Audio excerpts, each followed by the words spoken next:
अस्सलाम वालेकुम मेरे दोस्तों, सजनों और बेलियों। मैं हूं इजहार अहमद और वेलकम करता हूं आपको किचन गार्डनिंग चैनल पर। और उम्मीद भी रखता हूं कि आप सब लोग खैरियत से होंगे, फिट फाट होंगे, अच्छे से कामों में खूब अच्छे से बिजी होंगे।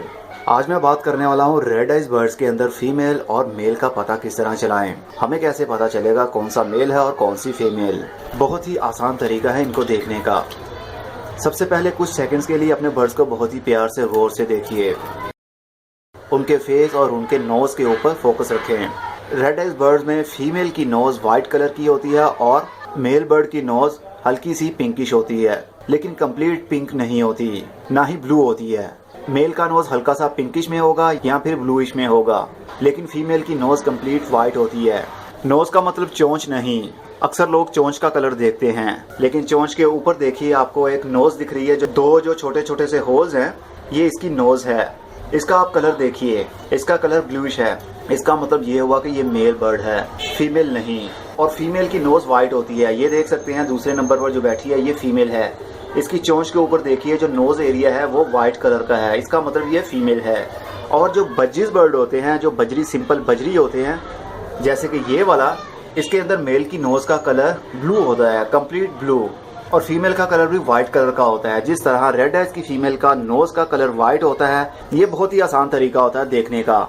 लेकिन समटाइम ऐसा होता है कि न्यू बोर्न बच्चे जो होते हैं, नए बच्चे निकलते हैं अंडों के अंदर, 1 महीने या 1.5 महीने के अंदर उनकी पहचान नहीं की जा सकती। सिर्फ और सिर्फ गेस किया जा सकता है कि ये मेल है या फीमेल है, उसकी बॉडी की शेप देखकर, उसका साइज देखकर, उसका हेड देखकर और उसकी एक्टिविटी देखकर सिर्फ गेस लगाया जा सकता है ये मेल है या फीमेल है। क्योंकि मेल सिंगिंग भी करता है, गाने भी गाता है, लेकिन फीमेल गाने नहीं गाती। इस तरह भी इनकी पहचान की जा सकती है। लेकिन जैसे ही 5 या 6 या 7 महीने इनकी उम्र हो जाती है तो साफ साफ पता चलने लगता है कौन मेल है और कौन फीमेल है। जिस तरह ये देखिए, ये था वो बच्चा जो बॉक्स के अंदर से बाहर निकला है। ये अभी फिलहाल के लिए हमें मेल लग रहा है, लेकिन हमें 100% बताना नहीं चाहिए। लेकिन हमें 100% यकीन नहीं कर लेना चाहिए कि ये मेल ही होगा, क्योंकि अभी इसकी एज आई थिंक 3 महीने भी नहीं होगी। जो भी बच्चा अंडे में से निकलता है, शुरू में उसकी नोज ब्लूइश होती है, और अगर वो फीमेल हो तो आहिस्ता आहिस्ता वो नोज वाइट कलर की होना शुरू हो जाती है। एक और भी बच्चा निकला था कॉलोनी के अंदर, लेकिन लास्ट जो मैंने वीडियो बनाई थी उसके अंदर ये आया ही नहीं था। ये आई थिंक फर्श के नीचे ही छुप गया था, इस एरिया के नीचे। लेकिन जैसे ही दूसरे दिन मैंने दाना डाला तो ये भी मुझे नजर आया व्हाइट कलर का। तो व्हाइट कलर का रेड आइज भी हमारी कॉलोनी का एक हिस्सा बन चुका है। ये काफी छोटी उम्र में ही मटकी या बॉक्स के अंदर से बाहर आ चुका है। अब अगर इसको उठाकर हम किसी मटकी में रखते हैं, जबकि हमें मालूम ही नहीं है कि मटकी कौन सी थी या फिर बॉक्स कौन सा था, अगर हम किसी और मटकी या बॉक्स में रख देते हैं तो मे भी जिस फीमेल का वो बॉक्स होगा वो इसको मार देगी, क्योंकि अब ये काफी बड़ा हो चुका है।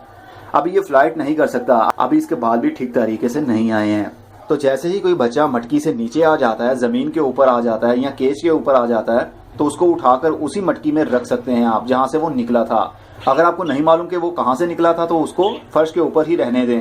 फीमेल नीचे आती है, मतलब इसकी माँ नीचे आती है, इसको फीडिंग करवाती है और बाद में फिर उड़ जाती है। मैंने अभी तक ये भी नोट नहीं किया कि कौन सी फीमेल आके इसको फीडिंग करवा रही है, लेकिन बच्चा बड़ा हो रहा है, नो प्रॉब्लम। जब ये चिल्लाना शुरू हो तो समझ आइए इसको भूख लगी है, और इसकी माँ इसकी आवाज सुनती है तो फौरन नीचे आकर इसको फीडिंग करती है। दाना खिलाने के बाद वो उड़ जाती है। इनकी जिंदगी भी अजीब होती है, मुश्किलों से भरी हुई, लेकिन इंसान की जिंदगी उससे भी ज्यादा मुश्किल में भरी होती है। होपफुली आपको मेल और फीमेल बर्ड का पता चल चुका होगा। अब मैं चलता हूँ, खुदा हाफिज, goodbye, see you and tata, और अपना बहुत सा ख्याल रखिएगा।